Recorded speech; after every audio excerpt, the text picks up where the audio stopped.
Hey guys, Welsknight here, and welcome back to another episode from the Pixelmon Let's Go server. Hope you guys are having an awesome day. I'm having a fantastic day. Just doing a little exploring in ultra space. That's why we've got all this goofy looking fog and stuff out there. And I came across a dungeon with some loot and a destiny knot. Look at this. We've got a destiny knot.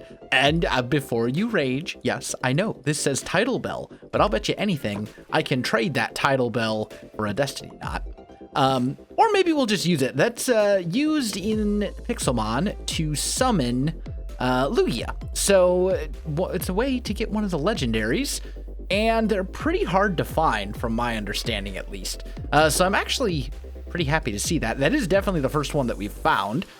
But I'm here in Ultra Space because we spent a tiny amount of time in Ultra Space together back, on the day, the event where everybody kind of went into Ultra Space at once. But I didn't really do much here because a lot of the footage, it was a lot of footage, and to be honest, most of it was pretty dull. It was a lot of just like jumping around and kind of talking, and I don't know. It just wasn't, I just wasn't very happy with it from like an entertainment perspective. But I figured we'd spend a little bit of time here in Ultra Space together. As you can see, Ultra Space has reduced gravity. So you can like jump around and do like you can make jumps. This is not a thing that you could do in the overworld, obviously. Also, every type of biome spawns here. Including stuff from the end, so you'll run into like nether fortresses and end fortresses and stuff like that, or end cities, I suppose would be the technical term. And then on top of that, and this is my favorite thing about Ultra Space, Pokemon have double the normal chance of having their hidden ability. And of also being shiny, I believe, as well. But the big thing is they have double the normal chance of having their hidden ability. So there are some Pokemon that I'm looking for with their hidden ability, Fungus / Amoongus, for example. Those are two big ones. Oh, also, you know what we need to do? We need to put on some safety goggles so we can actually see. Oh, by the way, I did go ahead and make the Waterstone armor. Because it's very helpful for doing things underwater, and I found it rather necessary. There's some water Pokemon that I want to catch as well. Oh, man, that's so much better. We can actually see a little bit now. But I'm just going to kind of poke around Ultra Space a little bit here. Oh, actually, there is one other thing I want to show you about Ultra Space that I think is pretty cool, other than just the basic, like, you can catch hidden ability Pokemon more regularly, and you can catch shinies and stuff more regularly. Check this out, right? If you jump in Ultra Space and there's nothing underneath you, you can jump super far. You can jump like ridiculously far. Like, I could probably jump, maybe not from here to all the way over there, but I could definitely make the jump from like the edge of this to that island over there, no problem. It gets pretty crazy. But yeah, all the biomes are available here. Apparently the mod is a little bit bugged right now as well, and NPCs like trainers and move relearners and stuff. Ooh, hello, hi, Beast Ball, Waterium Z. That's a Water Z move crystal. I'll take it. Fantastic. I want to get all of those. But apparently all the NPCs, like trainers and move relearners and all those kinds of guys, are pretty much only spawning in Ultra Space right now. Like, technically, I think they can still spawn in the overworld, but I don't know that I've actually seen more than like one or two since the update. But they spawn here, no problem. Well, I see them all the time in Ultra Space, so something must be bugged in regards to the NPC spawning mechanics. But anyway, yeah, I'm going to do a little bit of exploring Ultra Space. I'm going to be looking for loot. I'm going to be looking for creatures that have their hidden abilities, all that kind of good stuff. I've got some stuff breeding back at the base right now, so I've got a little bit of time to kill anyway. So yeah, I'll catch up with you guys in a bit. All right, guys, I am back, and after our little adventure in Ultra Space, I've got an okay amount of loot. I probably shouldn't put my ender chest into the shulker box, but I've got, I think, 3 or 4 shulker boxes of stuff. Yeah, I mean, I got a decent amount. One nice thing about Ultra Space is you can actually get full blocks of coal here. They're like the tree trunks for trees in those like obsidian-y biomes. So it's actually a really good place to get coal, which is useful for breeding. You end up using blocks of coal when you're breeding. I think it's ground types and dark types. Maybe it's worth three breeding points or whatever. So they're very useful for that, and I've been kind of snatching them up. But I've got a decent amount of stuff. Unfortunately, my team... Ooh, hold on. This guy. Do you have the ability I want? Nope. Effect Spore. You can see, I'm out of PP on Psychic. I'm out of... I need to... Yeah, I need to heal up my team. My team is... It's just a little bit rough, and I don't want to use... you can actually find, like, villagers and Poké Centers here. Oh, there's a beast ball. I think I got this one already. Yeah, like over here you can see there's a village in the distance. There is a Pokemon Center in that village, but if I use it when I teleport home, it'll break everything. So here's the plan. What we're gonna do in order to leave Ultra Space when we're ready to... That's a Mr. I feel like I should catch him because I think he's actually fairly rare. All right, we will catch this Mr. Mime and then we will leave Ultra Space. So let's just zap him, switch to Absol, go to the false swipe. And now we're encoring, which is fine because I'm not actually planning on attacking. I'm just chucking Ultra Balls at this point. And Absol is falling into the void. Dang it, Absol. We'll see if we can catch him. Maybe I'll give one to Nebris as a present because I know he loves these. No, not really. Anyway, all right, we got Mr. Mime. So when you want to leave Ultra Space, all you have to do is take a leap of faith. A very, very slow leap of faith. And eventually you will fall out of the world. When you do fall out of the world, you won't actually take damage. It's not like falling into the void in the end. In Ultra Space, you just fall into you fall out of the world, you fall into the void, and it teleports you back to the overworld. So there we go. We are now roughly 6,000 blocks away from my base, and that's probably because I was exploring. This is where I entered the portal, actually. I was out and about exploring, looking for grottos and stuff. So now what I can do is grab one of my teleporters, throw him out, and teleport home. Oh, there it is. I guess the server just had to catch up. You don't want to teleport in Ultra Space itself because there's currently a bug where if you use the teleport command in Ultra Space, like while you're actually in the Ultra Space dimension, you can pretty much just like destroy the server. Like the whole server can crash and it's pretty bad. So you don't want to do that in Ultra Space. Also caught a Larvesta, no hidden ability though. I think this is one that I'm pretty sure I already had a Larvesta. Also, the server has added more boxes. We are now up to 100 boxes instead of only 60. I am so incredibly happy about this.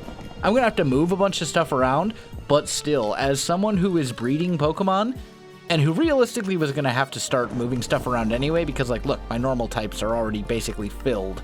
I've got an entire box of Ditto eggs here.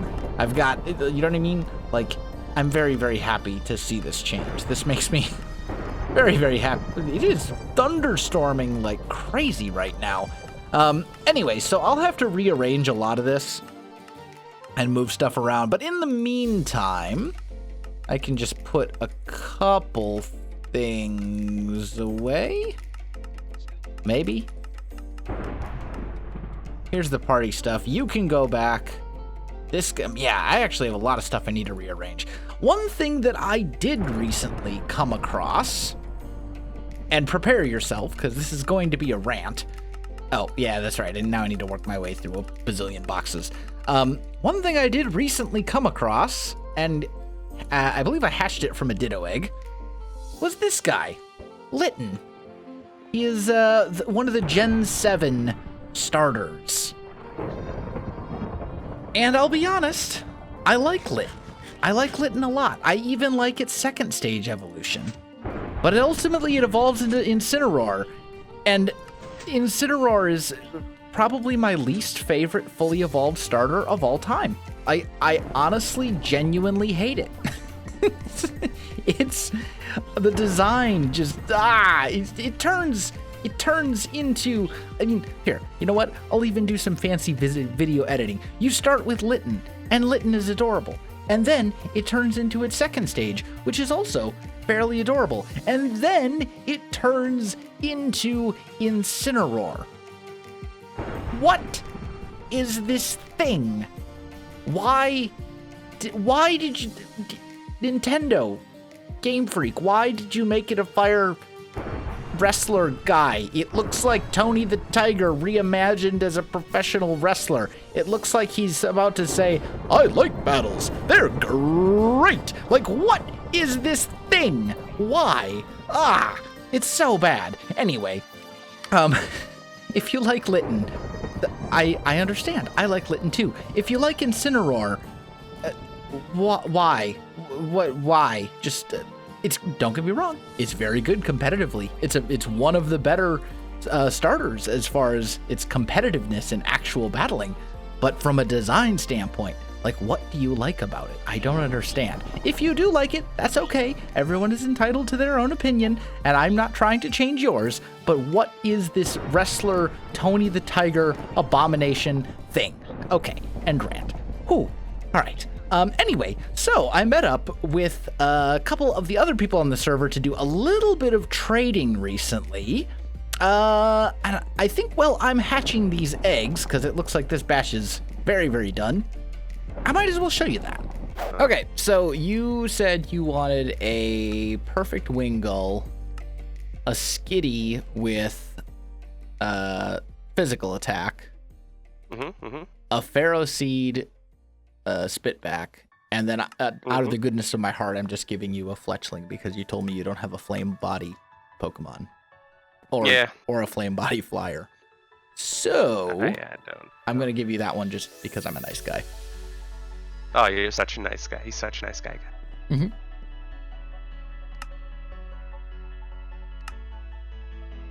So there's the Wingull. IVs. 3? Yes. Okay. There's a Skitty. That's very good. I'm gonna need them for my Smirtle collection. No HP and no speed, eh? Not on that one. Oh, this is not a bad Fletchling either. No, it's not. That's a Spitback Fletchling. Yeah. Okay. So, there you go. And I've got Piplups now, apparently. Yeah, like I had like 15 of those, 18 of those. So. Okay. All freshly caught. None of them have good IVs. These back. Or maybe I gave you the one that I found with defense IVs. I don't even remember. Just get rid of that Skitty. And there you go. You got your perfect pokes. I got them. And the Destiny now. Fine. You still owe me one. Yeah, like, I don't need it right now, so you can still use it, but at some point. Yep. Now I'm down to 8. Yeah? Yep. Yeah. Oh, hey, barrels. Gonna grab those as well. Yeah, there we go. Okay, congratulations. You have your guys, and I still have one Destiny Knot, which I will continue to use for a while. I'm here with Wells. Hi, It's Wells. I'm here with Flues. That's right. That's me. Hi. Hi, It's a very everybody. nice shiny armor you have there. Very purple. Thank you. Thank you. That's a charity case because I jumped into lava and lost everything. Almost everything. That sounds. And Tilted Wings took pity on this fool and gave me a Duskstone armor. Jumping into lava just seems like a really terrible life decision. It is. At first it sounded like a good idea, and then there was this moment in time where I realized that something went wrong, and then I died. Yeah, and I bet it was a fairly brief amount of time between you thinking it was a good idea and then realizing everything had gone horribly wrong. Yeah. There was also the moment where, I died and I thought it was funny until I saw the stuff drop in lava, and I was like, oh, that's not funny anymore. I heard you lost a Destiny Knot. I did lose a Destiny Knot, among other very precious items. I lost an XP, all kinds of stuff. But that is life in Minecraft. You can always find more stuff. You can always find new pokes and breed new pokes. This is true. That was Speaking of breeding, that was a nice transition. I see what you did there. Very professional. very, very fluid. Oh yeah. Anyway, I've got a Whismer for you. It's female. Beautiful. It is everything perfect except for special defense because it's what I have handy. I just realized I don't have anything immediately to trade. I take back everything I said about your professionalism. What could I give you? I could give you this Trapinch. Would you want a Trapinch? Sure, I will take another Trapinch. Why not? Sure, I'm why not picky. Is the answer. So let's go. And ready. There you go. Beautiful. Gotta love trading. Oh, there we go. Whoop. It- Okay, ready. Every time I click the button, it switches. All right. There we go. All right. Let's blame lag. Let's blame lag. Blame lag. Always. If anything ever goes wrong, blame lag. Got it. So as you can see, if you ever have questions about breeding, you know where to go. It's I know Wells' a place. few things. I know, I dabble. Some light breeding going on here. Some very light breeding. Nothing excessive. No, nothing excessive at all. I only have like 8 pens in use. Only 8. Only Yeah. 8. But soon much more. Well, I need like 32 more Destiny Knots before I can have this thing running at full capacity. Well, I mean, I suppose you could get the other pens running without the Destiny Knots. They just wouldn't be nearly as efficient at all. I just failed to see the point. You'd get a lot of eggs that you'd throw away. A lot of eggs. Ooh, Glaceon. Look at that. Many omelets would have to be made. I just hatched a Ditto egg. Ooh, And it gave me lucky. that. Wow, very pretty. Lovely. I'm going to add it to the list of other things that I'll probably never breed. Yeah, speaking of things you'll never breed, this focus sash. Oh, hey. Fantastic. That can't I be needed bred. one of those. You are correct. This indeed cannot be bred, which makes it valuable. It's not 3 weeks in a row. And it's consumed on use, unfortunately, which makes it even more valuable. Well, I mean, so is bread, though. Now I'm confused. Bread is valuable. Confused upon use. Yeah. How do you take your toast? Well, via the mouth, usually. No, I mean like butter, jam, peanut butter, honey. Eat it as is. Like what do you do? What is the If I have to go for my ultimate toast? is blue cheese. Blue cheese on toast Oh yeah. for breakfast? Well, not necessarily breakfast, but I just love blue cheese, and you put a little bit of blue cheese on warm bread. Bliss. And that's why I'm the Phantom of the Blockera. Alrighty, guys, I am back. We're here in Spawn Town. This is Nebrus's Spawn Town house. He was actually around here a minute ago, but he has recently opened his gym. As a winner of one of the tournaments, he's able to open his own gym, and this is his team. Now, anyone can still open their own gym, but in order for it to be an official gym that gets a special badge just like this one, you have to win a tournament first. So he's able to open his own gym, but if I open my own like dragon type gym like I've been talking about, it won't be quote unquote official until I win a tournament. But anyway, this is his team, and I don't really see a common thread here. You know, this isn't like the fire type gym or even something silly like the mustache gym or something like that. So I asked him what it was. Basically, this is just the good Pokemon gym. This is the competitive, viable Pokemon gym. That's really what this theme is. So he's got Rotom, Rotom Wash, Mega Caesar, Volcarona, Gliscor, Tentacruel, and Tangrowth. And these are all Pokemon that do see a fair amount of use in competitive. I actually know just by like looking at the pictures kind of what types of moves he's likely to be running. For example, Rotom Wash will probably have Volt Switch. Tentacruel will probably have Rapid Spin, etc., etc. And I was kind of playing around with it. I did already look at this. I was kind of playing around with it a little bit, and I think I came up with a team that would be pretty good for challenging this gym. And actually, we already have most of the Pokemon we need, like, bred and ready to go. If we look at our box of... click faster. If we look at our box of competitive Pokemon that we've bred, we have a fair amount of them, plus there's a bunch more that aren't actually in that box yet, because I have exactly enough of them. But, like, I think I have a team put together that counters this fairly well.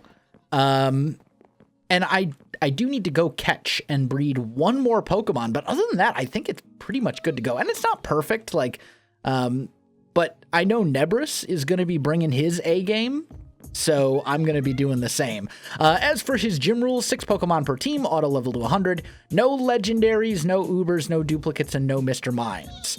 If you're not familiar with Ubers, that's a Smogon thing. That's basically a tier. Like Smogon, which is the competitive website, basically divides all Pokemon into different tiers, and Uber is like the highest tier, except for the one that only has Mega Rayquaza. Anyway, long story short, I know what this means, so I'm not worried about it. 1 Mega Stone, only one of each held item.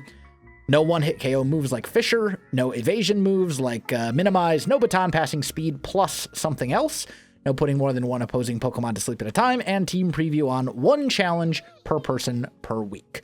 So that's basically the rules. Those are probably fairly similar to what I will be doing in my gym as well, although I may allow non-Uber legendaries. I haven't decided yet.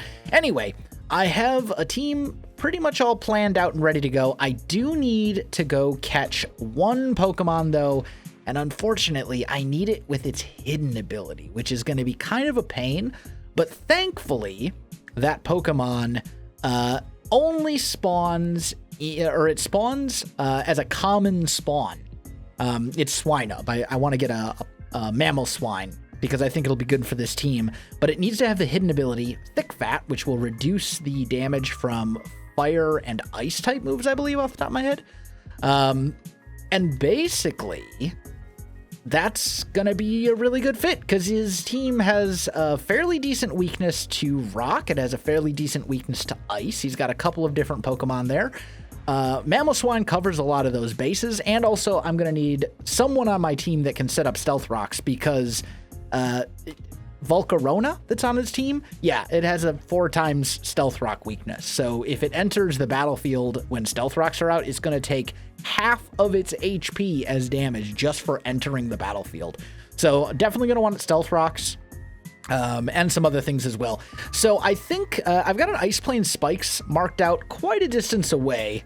If we go way over here, there's a pretty large snowy area up here. And I think if I go up that way for quite a while, I should be able to find a Swinub. They're a common spawn in winter biomes, so even though I need the hinted ability, I still think I'll probably be able to find one fairly easily. That's the hope anyway. I guess we'll find out. All right, my friends, I am finally back from the Ice Plains biome, and I did manage to get a Swinub with the thick fat hidden ability. Took me about 2 or 3 hours, which is actually a really long time considering it's a common spawn. Like, these things were everywhere. I probably went through like 300 of the dang things before I finally found a thick fat one. But I did finally get one, and now it's breeding with Ditto because unfortunately it is a male, which means in order to get a female that can pass down the ability reliably, I gotta breed it with Ditto. So that's unfortunate, but it's not the end of the world. We'll just breed for this for a while until I get females with thick fat, and then I'll be able to spread them out. I also got a whole bunch of packed ice from over in that direction as well. Over here, I'm breeding crocodiles now, or sandiles, with Moxie, which is a pretty cool ability. I might breed some of these with Intimidate as well. I haven't really decided yet. Then I'm breeding Tangulas with Regenerator, and over here I'm breeding Gibbles, which will ultimately turn into Garchomps. What I do have right now, though, is I have 2 full boxes of Ditto eggs. I was stocking them up. I've been saving them for the last, like, day or so. Maybe the last, like, 2 days, because I think, I don't know, but I've heard rumors that down the road we're going to be having a Ditto tournament, maybe? I don't know. But anyway, I've been saving Ditto eggs for a while, but now they're just taking up box spaces. So I think what I'm going to do is I'm just going to hatch all the Ditto eggs, like 2 boxes worth, and I'll put them back in the box and we'll see what we get. Yeah, that's the plan. All right, guys, I am back. I have hatched 2 full boxes of Ditto eggs, and this is what we got. We got a bunch of random stuff. We got a Steenie. I don't think we had one of those before. I know we didn't have a Comfy or Comfy or however this is pronounced. Gives priority to restorative moves. Interesting. That's kind of cool. And I think that's about it for the first page as far as stuff that I didn't already have. The next page, we got some interesting stuff. I did get an Aurorus, which is a pretty cool fossil Pokemon. Normal type moves become ice type moves. That's fantastic. Is that its... I think that's its regular ability. We got a Guzzlord. This guy is an Ultra Beast, although it is probably the worst Ultra Beast from like a competitive standpoint. But look at the size of this dude. He's pretty interesting. But yeah, probably the worst Ultra Beast competitively. I actually hatched an Unknown. It gets hidden power. That's the only thing Unknown ever gets. But I hatched one of those. I hatched another one of these guys, who's super adorable right now, but will someday evolve into Tony the Tiger. I think that's about it as far as the highlights. Phoebus, I already had that. I mean, there's a lot of stuff here. Some of it, you know, fairly okay. Some of it not so much. Now I'm going to have to sort it all and put it all away. But still, you know, kind of a fun little thing to sort of finish out the episode because, my friends, I am out of time for this one. So I think I'm going to call it here. My friends, if you enjoyed the video, you know what to do. Links in the description below, so check that out as well. Otherwise, my friends, thanks for watching, and I'll see you in the next one.